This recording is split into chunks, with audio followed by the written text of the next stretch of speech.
नहीं था तो उसमें आ गया। अब जब 2011 का जो 2025 का मास्टर प्लान तैयार किया गया, ये 2007 में इसको नायला को जयपुर में शामिल किया। अब 2025 में जो मास्टर प्लान है उसमें इसको जगह को आवासीय मान लिया, इकोनॉमिकल जोन से इसका कोई लेना देना नहीं। तो आप हम सभी लोग संघर्ष करेंगे। एक किसी व्यक्ति का कोई काम नहीं है कि साहब अकेला रामेंद्र है, अनिल जी है, ये विकास जी है, गौतम जी हैं, आप हो, तो कोई किसी एक व्यक्ति का काम नहीं है। सभी का संघर्ष है, सभी का संघर्ष आज इतना बड़ा। आप सबने विश्वास जताया।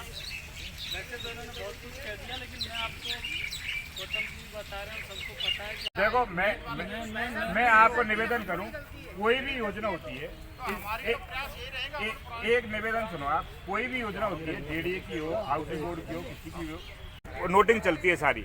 तो योजना कैंसिल नहीं हुई है, वही योजना है, उसी चला करके कर्मचारियों ने रद्द करने का प्रयास किया, गलत नोटिंग की, और गलत नोटिंग के बाद में वो रेगुलर चली। फिर हमने जब परसों उसकी फाइनल नोटिंग करा करके आए हैं एटीपी से, तो उसमें ये सामने आया कि सारे तथ्य लगाए हमने, कब कौन सा ऑर्डर सरकार का यूडीएच का निकला, सपोर्टिंग के सारे नक्शे उसमें लगाए। उस स्थिति में हमने देखा कि ये जो योजना थी, योजना केवल भ्रम में चल रही थी। लोगों को किसी को ये नहीं पता था कि हमको भी नहीं पता था, उसमें हम भी शामिल थे कि साहब ये योजना रद्द हुई है, क्या हुई है। अब जब मशक्कत करी इन लोगों ने, आप सभी लोगों ने सहयोग रहा उसमें, तो सारी नोटिंग करने के बाद में उनको नोटिंग को हटाया गया। अब नई नोटिंग जो हुई है उसमें ये हुआ है कि 1998 में 2011 का मास्टर प्लान तैयार किया गया। उस मास्टर प्लान के तहत नायला जो गांव था वो राजस्व गांव था, और जो भी मास्टर प्लान तैयार किया जाता है वो नगरीय निकाय के लिए किया जाता है, क्योंकि नायला उसमें था ही नहीं, जयपुर में ग्रामीण क्षेत्र में था, जम्बा रामगढ़ पंचायत में, तो वो तो उस मास्टर प्लान में शामिल ही नहीं था, तो उसमें आ गया। अब जब 2011 का जो 2025 का मास्टर प्लान तैयार किया गया, ये 2007 में इसको नायला को जयपुर में शामिल किया। अब 2025 का जो मास्टर प्लान है उसमें इसको जगह को आवासीय माना है। ये सबसे बड़ी बात है, उसमें नोटिंग करवाई है कि इसको आवासीय मान लिया, इससे इकोनॉमिकल जोन से इसका कोई लेना देना नहीं है। तो आप हम सभी लोग संघर्ष करेंगे। एक किसी व्यक्ति का कोई काम नहीं है कि साहब अकेला रामेंद्र है, अनिल जी है, ये विकास जी हैं, गौतम जी हैं, आप हो, तो कोई किसी एक व्यक्ति का काम नहीं है। सभी का संघर्ष, और सभी का संघर्ष आज इतना बड़ा, अपन लोग इतने सारे लोग बैठे हैं, बहुत से अपने जो नहीं भी आ पाए हैं, कोई मजबूरी हो सकती है किसी की नहीं आए किसी परिस्थिति में, लेकिन 571 साथ हैं, और ये सेहरा किसी एक व्यक्ति को नहीं, 571 को ही बंधेगा। और न्यायालय के बाद जैसे ही ये मामला क्लियर हुआ तो आचार संहिता लग गई। आचार संहिता लगने के बाद जैसे ही सरकार बदल गई, और सरकार बदलने के बाद जेडीए ने नए मुख्यमंत्री नई सरकार से पूछना ज़्यादा जरूरी समझा, तो सरकार ने जेडीए ने सरकार से पूछा इस योजना का करना क्या है, क्योंकि उस सरकार में अशोक गहलोत की इस योजना का किसी प्रकार का समर्थन नहीं था। तो डायरेक्शन यही थे, वहाँ से एक एजेंडा सेट किया गया कि ये योजना ख़त्म कर दी जाए। उस योजना के तहत हमारे डीपीआर के अधिकारी और तत्कालीन जो भी अधिकारी जेडीए के थे, उन्होंने एक बड़ी साजिशन तरीके से इस पूरी योजना को बिल्कुल साफ करने की कोशिश की। पहले हमें डीपीआर ने एक नौटंकी करते हुए हमारे कागजों की पुनर्छटनी का नाटक किया, जबकि कोर्ट के आदेश में ऐसा कहीं नहीं था। कोर्ट के आदेश बिल्कुल क्लियर थे। उसके बाद जैसे ही 2017 का मामला सुप्रीम कोर्ट का सामने आया, तो सबने हमारी योजना पर इकोलॉजिकल जोन का ठप्पा लगा के ताबूत की आखिरी कील ठोक दी।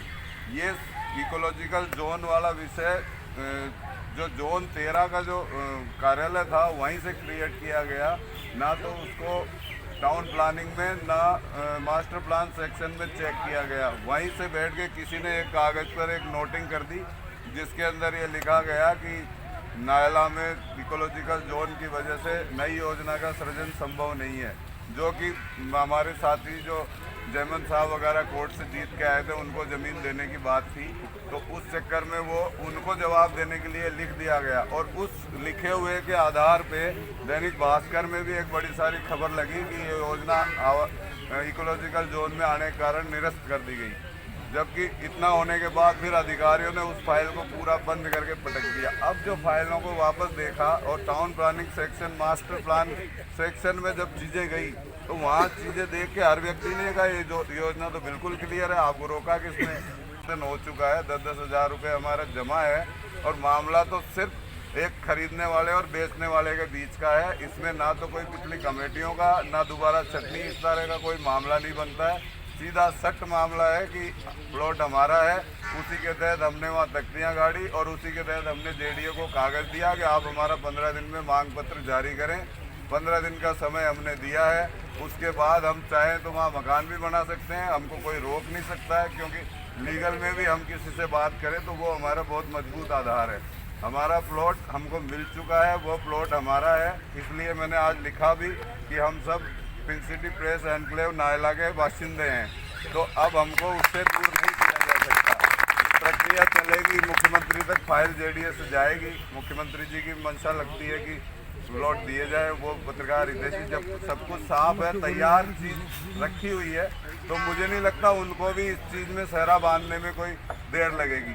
तो ये प्लॉट तो अपने को हम 4-5 लोग गए और हम 3 घंटे बैठ करके हमने वो क्लियर लिखा है और बाकायदा उस पर सपोर्टिंग लेटर लगाए कि भाई ये इन कागज़ों के तहत ये पूरा का पूरा जो है वो बिल्कुल इकोलॉजिकल जोन से और इकोलॉजिकल जो उनका जो है उससे बाहर है। और सबसे बड़ी बात ये है इसके पास में सरकार के पास में, तो न्यायालय ने ये कहा था कि वैसे तो कई 9 पॉइंट हैं जो हमारे काम के लिए, उस पर हमको जाना भी नहीं चाहिए।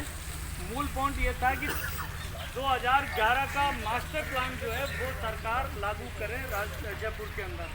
तो उसी के मद्देनज़र उन्होंने उस चीज़ को बिल्कुल क्लियरिफाई किया कि जब दोस्त या कुछ इस तरह के देते हैं तो उसका जो है मैं उसका पीछा करके और वस्तु स्थिति को आप लोगों के सामने रखने की कोशिश करता हूँ। और बिल्कुल निश्चित तौर पे ये जो लेजर और जो चीज़ है एक तरीके से हमारा सेमी पट्टा है। और सुभाष चौधरी जी तो ये बात बड़े देख करके बड़े खुश हुए कि बोले यार ये हमें सेमी पट्टा हमें मिल गया। और ये इस बात का द्योतक है कि ये जो हम या तो सरकार हमें देती है, सरकार की इच्छा भी है, माननीय मुख्यमंत्री जी की भी ये इच्छा है कि ये चीज़ मिले और हम उनको दें। बस बात इतनी सी है कि मुख्यमंत्री जी हम तो आज जो इकट्ठे हैं उसका बेसिक जो मेन जो वो है कि हम ये कागज़ उनके हाथ में दें और वो दीपावली से पहले हमें मीडिया के थ्रू या हमको बुला करके या कैसे भी वो एक मैसेज दें कि भाई आप चिंता ना करो कि हम आपको बहुत जल्दी पट्टा दे रहे हैं। इसका हमारा मेन जो मकसद है वो ये है। और